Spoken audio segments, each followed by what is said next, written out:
उस रात दिव्या और कार्तिक अपने कमरे में सो रहे थे। अचानक कार्तिक को प्यास लगी। उसने देखा कि दिव्या बहुत गहरी नींद में सो रही है। कार्तिक ने दिव्या को बिना जगाए पानी पीने के लिए किचन की तरफ जाने का फैसला किया। जैसे ही कार्तिक किचन में पहुंचा, उसे लगा जैसे कोई उसके पीछे है। कार्तिक ने मुड़कर देखा तो वह तेजस्विनी थी। तेजस्विनी ने तुरंत किचन की लाइट बंद कर दी। पूरा किचन अंधेरे में डूब गया। तेजस्विनी कार्तिक से लिपट गई और उसे चूमने लगी। कार्तिक ने जब लाइट चालू करने की कोशिश की तो तेजस्विनी ने उसे रोक दिया। तेजस्विनी बोली, कार्तिक, लाइट बंद ही रहने दो, अभी सब गहरी नींद में सो रहे हैं, हम यहां वो सब कर सकते हैं जो तुम चाहो।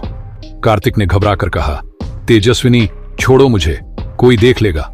तेजस्विनी ने कार्तिक को अपनी बाहों में जकड़ते हुए कहा, मुझे परवाह नहीं किसी की, कार्तिक मुझे बस तुम्हारा प्यार चाहिए। तेजस्विनी ने सिर्फ नाइटी पहन रखी थी और उसका अंग अंग कार्तिक को अपनी ओर खींच रहा था। कार्तिक ने खुद को तेजस्विनी से छुड़ाते हुए कहा, तेजू समझो बात को, ये नहीं हो सकता, मैं अब शादीशुदा हूं। तेजस्विनी बोली, सब हो सकता है, मुझे पता है तुम मेरी खुशबू के दीवाने हो, मेरे साथ प्रेम लीला करो कार्तिक।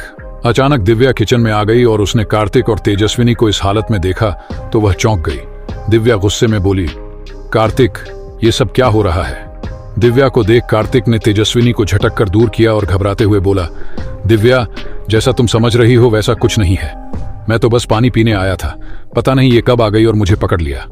तेजस्विनी बोली, कार्तिक अब इसमें छुपाने की क्या बात, तुमने ही तो मुझे कहा था कि सबके सोने के बाद किचन में मिलना। कार्तिक ने दिव्या की तरफ देखते हुए कहा, नहीं दिव्या, तेजस्विनी झूठ बोल रही है, इसकी बातों का भरोसा मत करो। दिव्या रोते हुए बोली, भरोसा? भरोसे की बात तुम ना ही करो कार्तिक, तुमने मुझे धोखा दिया है। दिव्या रोती हुई अपने कमरे में चली गई। कार्तिक भी दिव्या के पीछे पीछे कमरे में गया।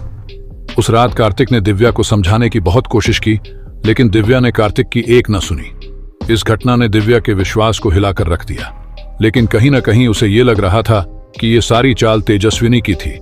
उस दिन के बाद तेजस्विनी ने कार्तिक के करीब जाने की बहुत कोशिश की, लेकिन अब कार्तिक ने तेजस्विनी से बात करना तो दूर, उसकी तरफ देखना भी छोड़ दिया। तेजस्विनी समझ चुकी थी कि दिव्या के होते हुए कार्तिक उसे कभी नहीं अपनाएगा। तेजस्विनी ने अब दिव्या को अपने रास्ते से हटाने का फैसला किया।